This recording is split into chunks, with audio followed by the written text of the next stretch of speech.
For my second comparison video, I'm going to be looking at two 4.3 destroyers, the American USS Fletcher and the German Type Zerstörer 1936.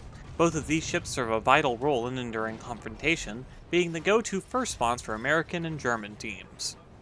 Both of these ships have more than one variant, but I'm going to be covering the tech tree versions as they're the most common and easiest to obtain. The USS Cowell and USS Benion are versions of the USS Fletcher with more anti-air weaponry, and the Karl Galster is similarly a version of the Type 1936 with more anti-air weaponry. The Type 1936B is also similar to the Type 1936 and is roughly as good, however it has a different hull. Time to cover the history of these two. I shouldn't even need to introduce the Fletcher.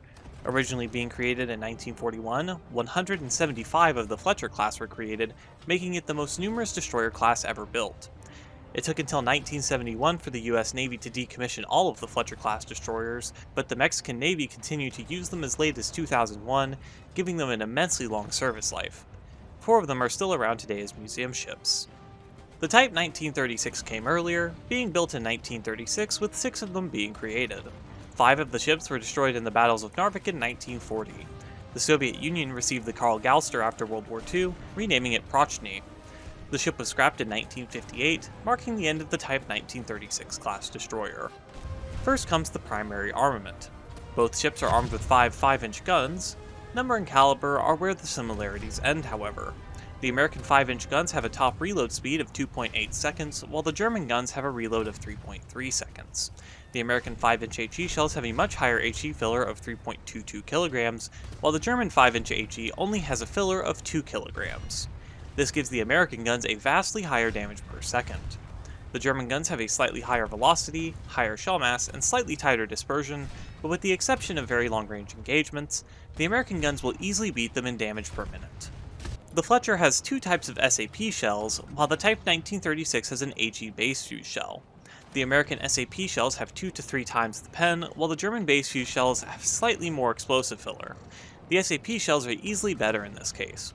By penetrating further into the target, these shells have a chance to detonate their ammunition racks or deal more internal damage, while the HE base fuse shells of the Type 1936 don't do any better than its standard HE due to the low filler. Finally comes the airburst shells of the main guns.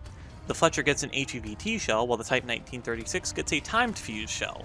The American VT shell also has over twice the filler of the German timed shell. Paired with the faster reload and better turrets, the Fletcher easily wins in this category. As for the turrets themselves, it's again the Fletcher coming out on top with a rotation speed of 29 degrees per second and a max elevation of 85 degrees. The Type 1936's turrets can only manage a rotation speed of 8 degrees per second with a max elevation of 30 degrees.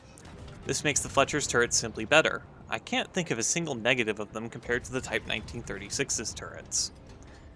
Directly comparing anti-air armaments is a bit harder. The Fletcher has a single dual Bofors turret and 6 Oerlikon cannons. The Type 1936 has 2 dual 37mm cannons, 5 20mm cannons, and a single quad 20mm cannon. With the slow reload of the German 37mm, this means that the Fletcher has a better medium-range AA armament, while the Type 1936 has better point defense weapons. This isn't taking the AA shells of the main guns into account, though the Fletcher wins there quite easily. Next is the secondary weapons. The Fletcher gets 10 Mark 15 torpedoes and 6 depth charges, while the Type 1936 gets 8 G7A torpedoes. The American Mark 15 torpedoes have a higher speed, but much less range than the German G7A torpedoes. At close range, the additional 2 torpedoes of the Fletcher are better, while at long range the additional travel distance of the Type 1936's torpedoes are better. Next comes survivability. The Fletcher has a crew of 273, while the Type 1936 has a crew of 323. The Fletcher has a 13mm belt and deck, while the Type 1936 has no hull armor, and the Fletcher is absolutely covered in anti-fragmentation armor. This makes the Fletcher much more survivable than the Type 1936, despite the larger crew of the latter. Lastly comes mobility.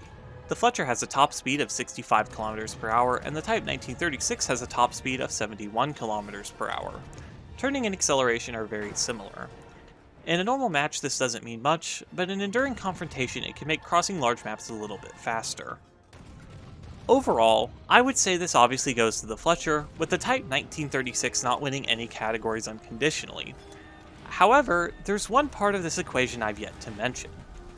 In all my experience with Naval, for some reason, I just prefer the Type 1936. I've never managed to figure out why or how, but I consistently do much better in it than the Fletcher. This whole video concept was actually sparked by me personally researching the vehicles in depth to try to figure out what the Type 1936 had over the Fletcher, and after finding nothing, I'm just stumped. At most, the only difference I've found that might decide it is the velocity and arc of the shells making hits more consistent, but even then, the Fletcher should still have a greater damage output. So I'd like to pose the question, is there anyone out there with the exact same experience as me? Having played both the USS Fletcher and Type 1936, do you find the Type 1936 better? Is there a specific reason, or is it like my experience where you can't tell exactly why? Please do tell in the comments. I'd be interested to hear the opinions others have on these ships. Thanks for watching. Please remember to like, comment, and subscribe so I can keep growing my channel and working towards future videos. I'm almost at the point where Gaijin will let me request vehicles again, giving me access to some ships I'd very much like to get my hands on for reviewing.